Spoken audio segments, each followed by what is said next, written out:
How to find routing number on FNB or First National Bank application. Now, the very first thing that you have to do is just to open up your FNB application and make sure that you're logged in using your user ID and your passcode.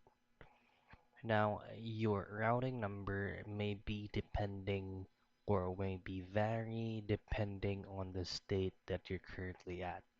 Now, for you to be able to see it, just head over to your account settings, and in there you should be able to find account information or account details. Now, on a specific state that you have registered on FNB will be visible in there. And that's it. That's how easy and quick you should be able to find your current state routing number on FNB using their mobile application.